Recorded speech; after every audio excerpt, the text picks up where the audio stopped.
Hello and welcome to the Quint. मैं हूं शादाब मोइजी और हमारे साथ योगेंद्र यादव हैं। योगेंद्र जी, शुक्रिया वक्त देने के लिए। योगेंद्र बहुत जी, बहुत एक चीज शुक्रिया। हुई है, आपको संयुक्त किसान मोर्चा के मतलब आप वहां सदस्य हैं और आपको वहां से सस्पेंड कर दिया गया है। क्या वजह है, क्यों हुआ? शादाब भाई, देखिए, पहली बात सबसे बड़ी बात ये है कि इस देश में किसान मोर्चा जो है वो इस देश की बहुत वक्त बाद एक आशा की किरण लेके आया है।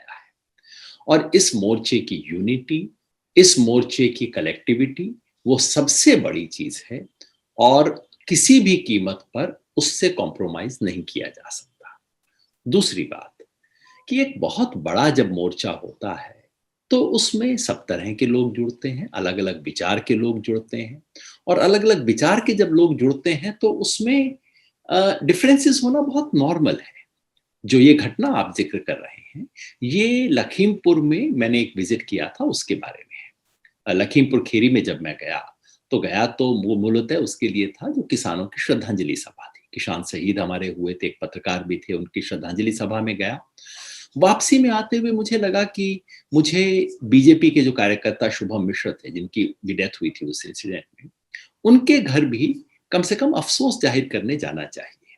मैंने इसलिए किया कि मेरा मेरा स्वभाव है। मुझे लगा कि इंसानियत का तकाजा है।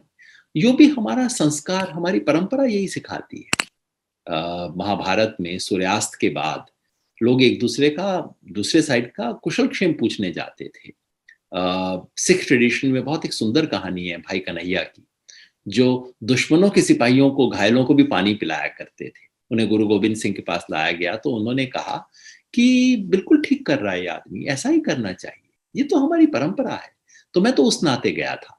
लेकिन एक बड़े आंदोलन में जब आप होते हैं तो आप जो कुछ करते हैं वो पर्सनल नहीं रह जाता, उसका तमाम लोगों के लिए असर होता है, तमाम तरीके से रीड किया जाता है। और वैसे भी हमारी पब्लिक कल्चर जो है उसमें आजकल इस तरह की बारीक चीजों के लिए गुंजाइश बहुत कम बची है। अगर आप अचानक पब्लिक में कुछ सुंदर काम कर दें तो लोग शक की निगाह से भी देखते हैं, सब कुछ होता है।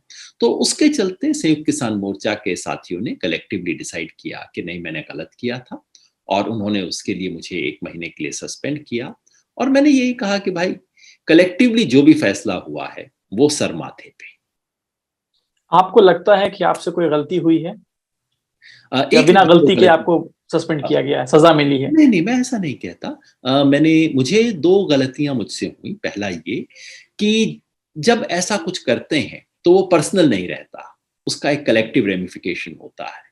तो मुझे खुद महसूस होता है कि मुझे वहां जाने से पहले, चाहे मैं पर्सनल कैपेसिटी में गया, सिर्फ जय किसान आंदोलन के साथियों के साथ गया, मैंने कोई एसकेएम का बैनर इस्तेमाल नहीं किया, कोई उसके नाम से नहीं गया, फिर भी एसकेएम के बाकी साथियों से मुझे बात कर लेनी चाहिए थी। मुझे लगा कि ये मुझसे भूल हुई। और दूसरा, ये सब होने के बाद इसका जो असर हुआ तमाम आंदोलन के साथियों पे, उससे मुझे हैरानी भी हुई, दुख भी हुआ, और उसका एक खेद भी मन में है कि ऐसा हुआ।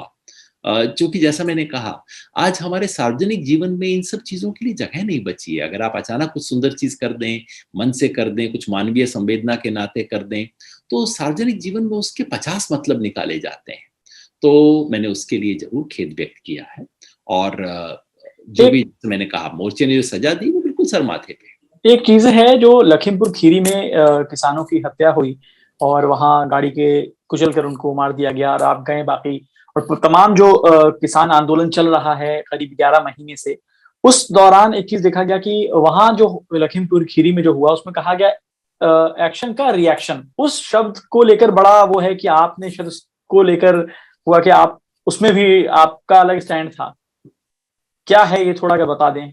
आ, मैंने तो दिल्ली के प्रेस कॉन्फ्रेंस में बोला था, सबके सामने बोला था। मैंने कहा था, किसी भी इंसान की हत्या अच्छी नहीं हो सकती, उसको हम जस्टिफाई नहीं कर सकते। हत्या गलत है। हाँ, हत्या के अलग अलग पैमाने होते हैं, और कानून भी उसे स्वीकार करता है। हर तरह की हत्या को आप बराबर नहीं कर सकते।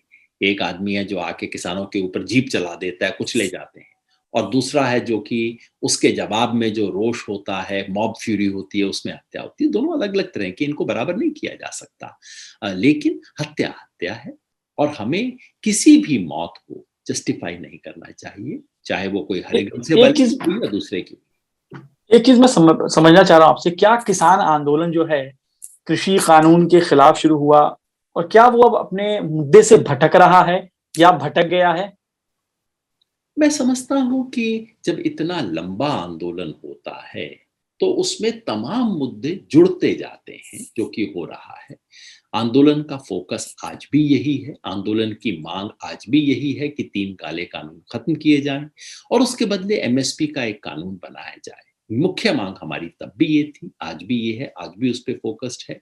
और कम से कम मुझे सस्पेंड करने वाली चीज़ों को मैं भटकना नहीं कहता, क्योंकि आंदोलन बहुत बड़ा है, व्यक्ति बहुत छोटे होते हैं। इनमें से अगर देखा जाए कि जो 26 जनवरी का हादसा हुआ, 15 अक्टूबर को सिंघू बॉर्डर पर एक हत्या हुई, मैं उस सेंस में भी, ठीक है आप भी सस्पेंड हो गए, तो और लखीमपुर खीरी में जो हादसा हुआ उसके बाद, तो एक मतलब मुद्दा कहीं भटक रहा है। मैं उस नजरिए से भी एक बात समझना चाह मुद्दा रहा हूँ। भटकना तब कहा जाए अगर आंदोलन अपनी मुख्य मांग छोड़ के इन सब चीजों पे आ जाए। आंदोलन में चाहे वो 26 जनवरी की हिंसा हो, चाहे वो उस निहंग के द्वारा हत्या जो की गई वो हो, इन सब की बिल्कुल खुले शब्दों में निंदा की है। आंदोलन ने कहा है कि हमारा इनसे कोई लेना देना नहीं है, और कल तो आंदोलन ने बाकायदा फॉर्मली कहा है कि इस तरह के लोगों को सिंघू बॉर्डर या ऐसे किसी मोर्चे पर नहीं रहना चाहिए, उनके लिए कोई जगह नहीं है। तो मैं समझता हूँ आंदोलन बड़ी सफाई से इधर उधर के मुद्दों को हटा के और अपना फोकस रख रहा है। ये एक ऐतिहासिक आंदोलन है शादाब भाई, रोज रोज ऐसे आंदोलन खड़े नहीं होते। ऐसे आंदोलन की एकता बनाना बहुत मुश्किल काम है, उसको बचाए रखना हम सबका धर्म है। मेरी तरफ से, सुप्रीम कोर्ट ने उस पर चैलेंज नहीं होगा। सुप्रीम कोर्ट ने कहा है कि आपका विरोध करने का अधिकार है, लेकिन रास्ता रोकने का जो लोगों को दिक्कत हो रही है वो सही नहीं है। और गाजीपुर बॉर्डर पे भी कहा गया, अचानक खबरें आई कि लोग हटने लगे हैं, लेकिन बाद में देखा गया कि वहां से लोग नहीं हटे हैं। क्या कहेंगे सुप्रीम कोर्ट के इस टिप्पणी पे, आप क्या कहेंगे? रास्ते बिल्कुल नहीं रुकने चाहिए, लेकिन सुप्रीम कोर्ट, मुझे यकीन है, ये भी देखेगा कि रास्तों को किसने रोका है। दिसंबर के महीने में खुद सुप्रीम कोर्ट के चीफ जस्टिस ने पूछा था कि ये बैरिकेड किसने लगाए हैं, पुलिस ने कि किसान ने। हम देखेंगे कील किसने ठोकी है, रास्ते किसने काटे हैं, दीवार किसने खड़ी की है, पुलिस ने की है। मुझे यकीन है सुप्रीम कोर्ट ये सब देखेगा और पूछेगा कि रास्ता रोकने की जिम्मेवारी किन की है, चाहे वो सिंघू हो, टीकरी हो, गाजीपुर बॉर्डर हो। जी, हर जगह पे रास्ता रोकने का काम पुलिस ने किया है। हम दिल्ली आना चाहते हैं, अपनी बात सुनाना चाहते हैं, और दिल्ली आने के लिए कोई पासपोर्ट वीजा की तो जरूरत नहीं है ना। क्यों रोका हुआ है किसानों को? मुझे यकीन है सुप्रीम कोर्ट ये सवाल पूछेगा, और जब पूछेगा तो उन्हें सही जवाब मिलेंगे, और मुझे विश्वास है सुप्रीम कोर्ट इसमें न्याय करेगा। योगेंद्र जी, अब आप 1 महीने के लिए सस्पेंड है, आगे आप क्या करने वाले हैं? अब आंदोलन में और भी काम करेंगे। आंदोलन के कार्यकर्ता की तरह पहले दिन से काम किया है, आज भी काम करूंगा, और भी ज्यादा काम करूंगा। इस आंदोलन की एकता को बचाए रखना, इस आंदोलन की कलेक्टिविटी को बचाए रखना हम सबकी जिम्मेवारी है, और कम से कम मेरी तरफ से उस जिम्मेवारी में चूक नहीं होगी। We are truthful, unafraid and independent because of you. Now you can help our reporting from the ground. Go to thequint.com, click Become a Member tab, choose a plan and pay. Because the truth is worth it.